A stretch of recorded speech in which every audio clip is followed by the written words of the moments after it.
In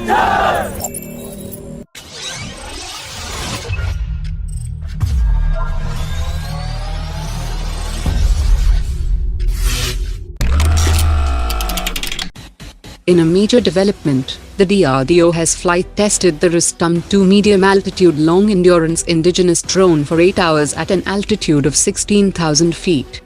The prototype is expected to achieve a height of 26,000 feet and endurance of 18 hours by the end of 2020. The DRDO expects the Rustom-2 to match the specifications of the Israeli Heron unmanned aerial vehicles currently operated by the Indian Air Force and Indian Navy, which is also awaiting clearance by the Cabinet Committee on Security for its technical upgrade to include a satellite link and payload delivery.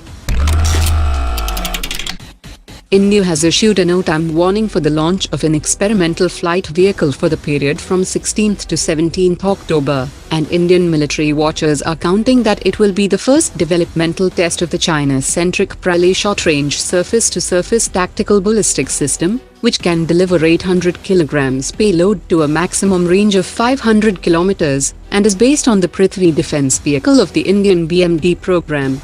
The project to develop the Pralay system was sanctioned in March 2015 with a budget of 332 crore rupees. The Russian manufacturer Kalashnikov has come up with an upgrade for the Dragunov sniper rifle, but as the upgrade program is mentioned in the negative import list, the Indian firm SSS Defence has come out with an upgrade that will bring down the recoil with a new tactical buttstock and adjustable cheek rest, a new muzzle brake for reduced recoil and flash, and will also provide a bipod for more stability, a full-length Picatinny rail to equip a thermal sight and laser rangefinder. The Northern Command has come out with a request for proposal for the upgrade of 90 units, and the Indian Army is estimated to have around 7,000 units.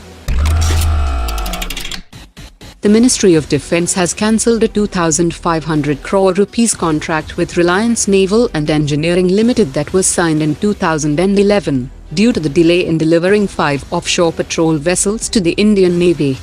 Reliance Naval Engineering Ltd has an outstanding debt of over 11,000 crore rupees, and the cancellation of this contract has cast a shadow over the ongoing bidding process of the shipyard, and 3 major companies including Russia's United Shipbuilding Corporation have now opted out of the bidding process. As the movement in high-altitude regions will get severely restricted in the winter season, the Indian Army is working to deploy aerostats for surveillance of the mountainous region.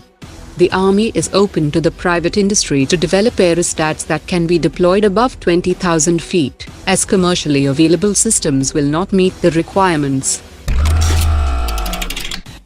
The 3 federations of the Ordnance Factory Board have called off their proposed indefinite strike, and this comes after yesterday's meeting with government officials.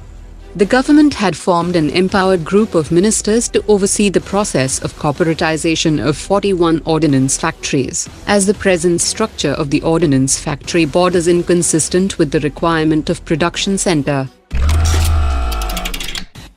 Ahead of the India-US 2+2 ministerial meeting and signing of the Basic Exchange and Cooperation Agreement, the US Deputy Secretary of State Stephen Biegun will arrive in India on 14th October for a 2-day visit, and will focus to advance the India-US Comprehensive Global Strategic Partnership, and deliberate on the mechanisms to work together to advance peace, prosperity and security in the Indo-Pacific region.